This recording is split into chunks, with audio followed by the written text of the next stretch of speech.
സംസ്ഥാന വഖഫ് ബോർഡ് അമുസ്ലിങ്ങളെ ഉൾപ്പെടുത്തി പുനഃസംഘടിപ്പിക്കാമെന്ന് ആവർത്തിച്ച് സംസ്ഥാന സർക്കാർ. ഇക്കാര്യത്തിൽ വ്യക്തത വരുത്തി വീണ്ടും സത്യവാങ്മൂലം നൽകാമെന്ന് സർക്കാർ ഹൈക്കോടതിയെ അറിയിച്ചു.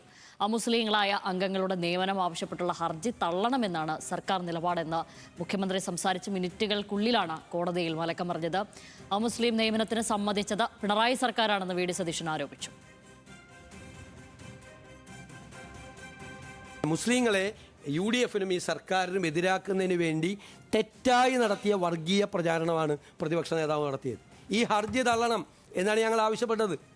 ഈ ഹർജിക്ക് മുമ്പ് തന്നെ ഇത് നിയമിച്ച സമയത്ത് ഈ 2 അമുസ്ലിം അംഗങ്ങളെ ഞങ്ങൾ നിയമിച്ചുകൊള്ളാം എന്ന് പറഞ്ഞ സർക്കാരാണ് അദ്ദേഹത്തിൻ്റെ സർക്കാർ. ഞങ്ങൾ നേരത്തെ വാഗ്ദാനം ചെയ്തിരുന്നത് പോലെ 2 അമുസ്ലിങ്ങളെ വെച്ചുകൊള്ളാം എന്ന് പറഞ്ഞിട്ട് ഈ വർഗീയ പ്രചരണം നടത്തി ഞങ്ങളുടെ സർക്കാരിനെ പ്രതിക്കൂട്ടിലാക്കാൻ പ്രതിപക്ഷ നേതാവോ CPM-ഓ വിചാരിച്ചാൽ നടക്കില്ല. ഇതാണ് ഞങ്ങളുടെ സ്റ്റാൻഡ്. സർക്കാർ നിലപാടിൽ കേരള മഹല്ല് കൂട്ടായ്മ മറ്റന്നാൾ സംസ്ഥാന വ്യാപകമായി പ്രതിഷേധത്തിന് ആഹ്വാനം ചെയ്തു. വിവരങ്ങളുമായി VS അനുവാണ് ചേരുന്നത്. അനു, തരാതരം നിലപാട് മാറ്റങ്ങൾ സംഭവിക്കുന്നു. ഇപ്പോൾ വഖഫിലും ഈ മലക്കമറിച്ചിലുണ്ടായിരിക്കുന്നു. വിവരങ്ങൾ.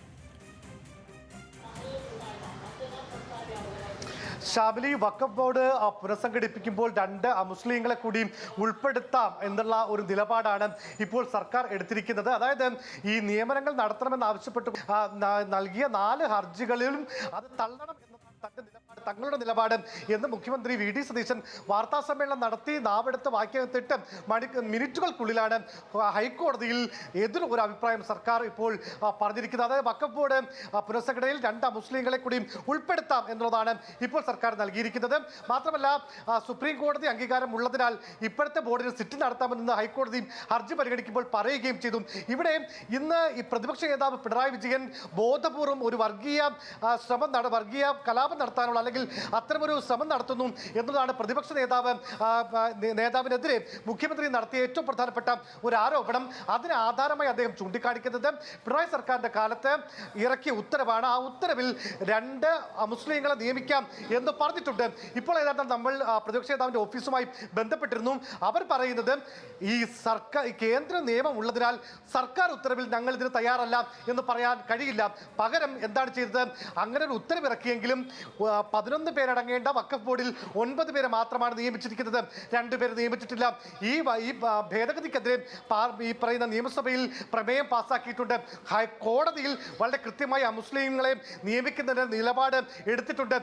മാത്രമല്ല, ഈ 5 പേർ മതി വഖഫ് ബോർഡിന്റെ ചട്ടപ്രകാരം അവരുടെ ഈ പറയുന്ന കോറം തികയാൻ. അതുകൊണ്ട് വളരെ കൃത്യമായ രാഷ്ട്രീയ ബോധ്യത്തിന്റെ അടിസ്ഥാനത്തിലാണ് 9 പേരെ മാത്രം നിയമിക്കുകയും 2 ഒഴിവുകൾ നികത്താതെ ഇട്ടതും അതുകൊണ്ട് തന്നെയാണ്. അതുകൊണ്ട് ഇക്കാര്യത്തിൽ ഹൈക്കോടതിയിൽ സർക്കാർ കൃത്യമായ നിലപാട് എടുക്കണം. 2 അമുസ്ലിങ്ങളെ ഉൾപ്പെടുത്തി ഒരു നിലപാടിലേക്ക് സംസ്ഥാന സർക്കാർ പോകരുത് എന്നുള്ളതാണ് പ്രതിപക്ഷം ഇപ്പോൾ മുന്നോട്ട് വെക്കുന്ന ഏറ്റവും പ്രധാനപ്പെട്ട വാദം. ഇന്നേതായിരുന്നാലും ഈ സർക്കാർ നിലപാട് ഒന്നുകൂടി വ്യക്തമാക്കുന്നു. 2 അമുസ്ലിങ്ങളെ കൂടി ഉൾപ്പെടുത്തി പുനഃസംഘടിപ്പിക്കാനാണ് സർക്കാർ നീക്കമെന്ന് തന്നെയാണ് നമുക്കിന്ന് മുഖ്യമന്ത്രിയുടെ വാക്കുകളിൽ നിന്ന് മനസ്സിലാക്കുന്നത്. ശരി, VS അനുവാണ് വിവരങ്ങൾ നൽകിയത്.